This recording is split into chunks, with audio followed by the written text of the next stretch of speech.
नमस्कार दोस्तों, आज के इस वीडियो में हम सिर्फ 3 मिनट में जानेंगे भारत के वीर, न्यायप्रिय और आदर्श सम्राट विक्रमादित्य की संपूर्ण कहानी।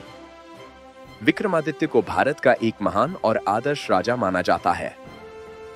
उनकी वीरता, उनका न्याय, उनकी बुद्धि और प्रजा के लिए उनका प्रेम, सब कुछ उन्हें एक लेजेंडरी किंग बनाता है। पुराने ग्रंथों में उन्हें शैव धर्म के रखवाले और भारतीय संस्कृति को मजबूत करने वाले सम्राट के रूप में वर्णित किया गया है। यह सच है कि उनकी जिंदगी इतिहास और लोक कथाओं का मिश्रण है, लेकिन उनका प्रभाव भरपूर है। सबसे प्रसिद्ध बात, जब विक्रमादित्य ने शकों पर विजय पाई, तब उन्होंने अपनी इस महान जीत की याद में विक्रम संवत का आरंभ किया। यह हिंदू पंचांग का एक प्रमुख वर्षगणन सिस्टम है, जिसकी शुरुआत को 57 ईसा पूर्व माना जाता है। पुराणों और जैन ग्रंथों के अनुसार विक्रमादित्य का जन्म उज्जैन में हुआ। पिता का नाम गंधर्वसेन, बड़े भाई का नाम भर्तृहरि और पुत्र का नाम विक्रम शक्ति मिलता है। उस समय की उज्जैनी कला, व्यापार और धर्म का एक समृद्ध और प्रमुख केंद्र थी। इन दो ग्रंथों ने विक्रमादित्य को लोक कथाओं का अमर नायक बना दिया।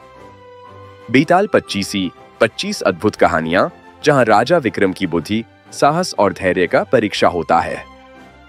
सिंहासन 32, एक दिव्य सिंहासन और उसकी 32 पुतलियां, जो विक्रमादित्य के दान, न्याय, तपस्या और वीरता की कहानियां सुनाती है। इन कहानियों के कारण ही उन्हें आदर्श राजा माना गया। उनके दरबार में कई महान विद्वान थे, जिन्हें नवरत्न कहा जाता है।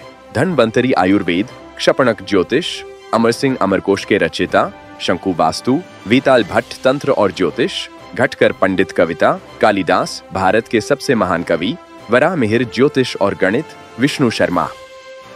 इनके कारण उनका राज्य संस्कृति और विद्या का सोने का युग माना जाता है। उनका शासन बहादुरी, न्याय, प्रजा सेवा और सांस्कृतिक विकास का प्रतीक था। उन्हें सबसे ज्यादा याद किया जाता है शक विजय के लिए, जिससे भारत को मुक्त करने का श्रेय दिया जाता है। उनकी मृत्यु के बारे में अलग अलग कथाएं मिलती हैं, कहीं युद्ध में, कहीं तप और समाधि के द्वारा। लेकिन उनकी विरासत इतनी श्रेष्ठ थी कि बाद के कई राजाओं ने अपने नाम के आगे विक्रमादित्य लगाना शुरू कर दिया। विक्रमादित्य एक ऐसे राजा थे जो इतिहास, लोक कथा और धार्मिक परंपरा सब में जीवित है। वे न्याय, साहस, धर्म और राजधर्म का सबसे बड़ा प्रतीक बन गए। इसीलिए उनका नाम हमेशा भारत के महान राजाओं में शुमार होता है। अगर आपको वीडियो अच्छा लगा हो तो लाइक, शेयर और सब्सक्राइब करें।